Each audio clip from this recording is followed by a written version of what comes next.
ओम श्री भगवत वासुदेवाय नमः। राधे राधे, जय श्री कृष्णा। आज मैं आपके लिए लेके आई हूँ एक धार्मिक कथा गोपाल चरवाहे की।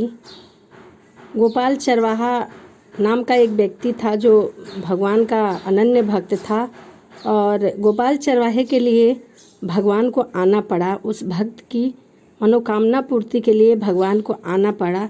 तो चलिए इसी पर आधारित एक कहानी है जिसे हम सुनते हैं। उत्तर प्रांत की कमलावती नगरी में गोपाल नाम का एक चरवाहा रहा करता था। वह पढ़ा लिखा नहीं था और उसने कथा वार्ता भी कभी नहीं सुनी थी। दिन भर गायों को जंगल में चराया करता था और दोपहर को स्त्री उसे छाछ पहुंचा दिया करती थी। गोपाल सीधा सरल और निश्चित था। उसे राम राम जपने की आदत पड़ गई थी, सो उसका जप वह सुबह शाम थोड़ा बहुत कर लिया करता था। इसी प्रकार उसकी उम्र लगभग 50 वर्ष हो गई। बराबर वाले उसे चिढ़ाया करते थे, राम राम रटने से बैकुंठ के विमान पर पाया थोड़ी जाएगा, हाथ नहीं आएगा। एक दिन गोपाल को उसके साथी चिढ़ा रहे थे। उसी रास्ते से एक संत जा रहे थे। उन्होंने चिढ़ाने वाले से कहा, भाई तुम लोग बड़ी गलती कर रहे हो, भगवान के नाम की महिमा तुम नहीं जानते।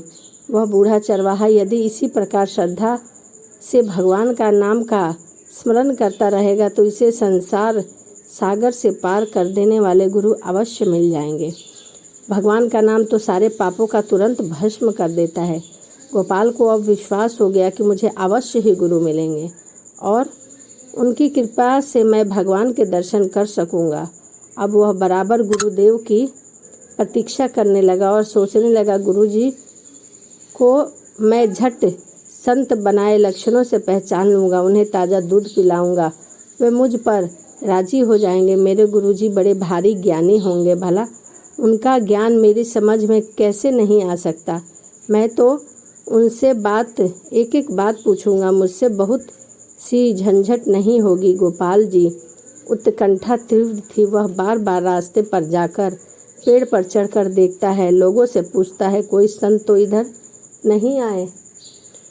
कभी कभी व्याकुल होकर गुरुजी के न आने से रोने भी लगता है, अपने अनदेखे अनजाने गुरु को जैसे वह खूब जान चुका हो। एक दिन इसी प्रकार की प्रतीक्षा से गोपाल ने दूर से एक संत को आते हुए देखा और उसका हृदय आनंद से पूर्ण हो गया।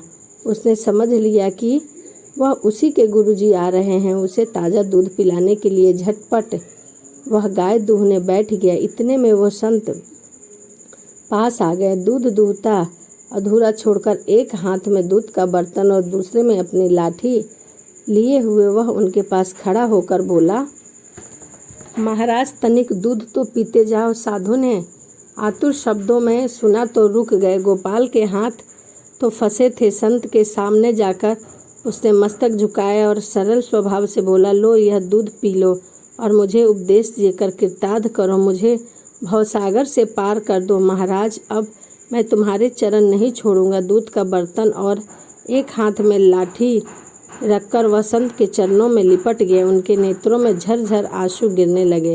संत एक बार तो यह सब देखकर चकित हो गया। फिर गोपाल के सरल स्वभाव भक्ति भाव को देखकर उन्हें बड़ी प्रसन्नता हुई। उन्होंने गोपाल के घर चलकर स्नान करके दीक्षा लेने को कहा। गोपाल बोला, महाराज मुझे तो वन में रहकर गाय चराने की आदत है, स्नान पूजा तो मैं जानता नहीं। घर भी कभी कभी जाता हूँ, मैं गंवार हूँ, मुझसे बहुत बातें सधेंगी भी नहीं। मैं तो उन्हें भूल भी जाऊँगा। मुझे तो आप कोई एक बात बतला दो और अभी यहीं बतला दो, मैं उसका पालन करूँगा। ऐसे भोले भाले भक्त पर भगवान तो रीझ ही जाते हैं। संत ने मानसिक आसन शुद्ध आदि करके अपने कमंडल से जल निकाल कर उस पर छींटा मारकर और मंत्र देकर बोले, देखो अब तुम्हें जो कुछ खाना हो भगवान गोविंद का भोग लगाकर ही खाया करो।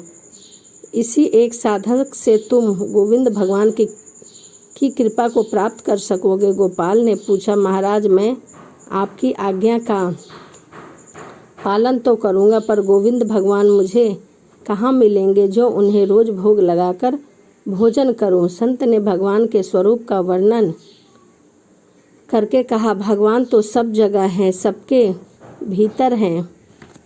तुम उनके रूप का ध्यान करके उन्हें पुकार लेना और उनको भोग लगा देना। भूलना मत, उन्हें भोग लगाए बिना कोई भी पदार्थ को मत खाना। यह उपदेश देकर गोपाल का दूध ग्रहण करके महात्मा जी वहाँ से चले गए।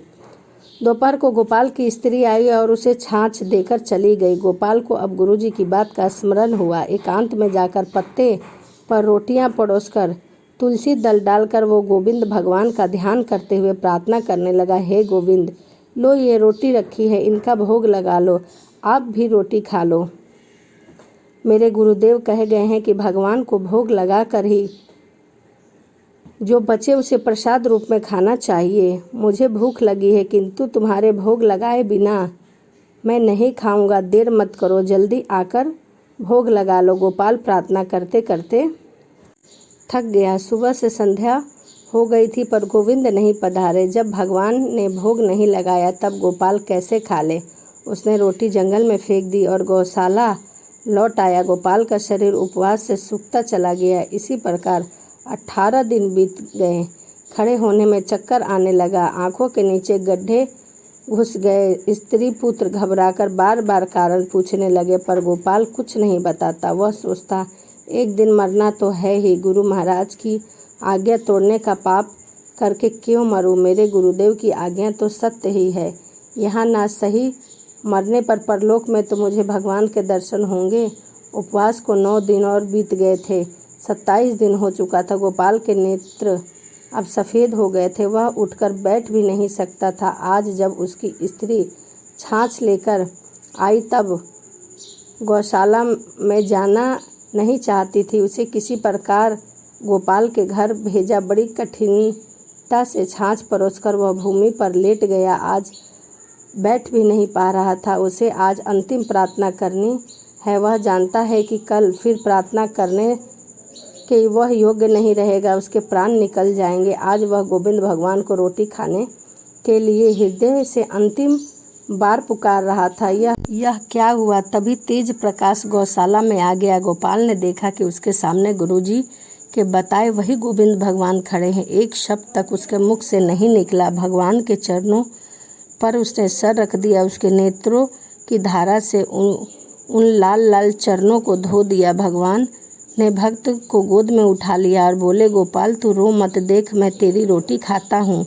मुझे ऐसा ही अन्न प्रिय है। अब तू यहाँ से घर जा, अब तुझे कोई चिंता नहीं। अपने बंधु बांधवों के साथ सुखपूर्वक जीवन बिता। अंत में तू मेरे गोपाल धाम में ही आएगा। भगवान ने उसकी रोटी खाई और उसके लिए प्रसाद छोड़कर वहाँ से अंतराध्य हो गए। गोपाल ने ज्यों ही इस प्रसाद को ग्रहण किया, उसका हृदय आनंद से भर गया। उसकी भूख प्यास दुर्बलता सब थकावट क्षण भर में दूर हो गई। आज 27 दिन के उपवास की भूख प्यास तथा दुर्बलता ही दूर नहीं हुई, अनंत काल की दुर्बलता तक दूर हो गई।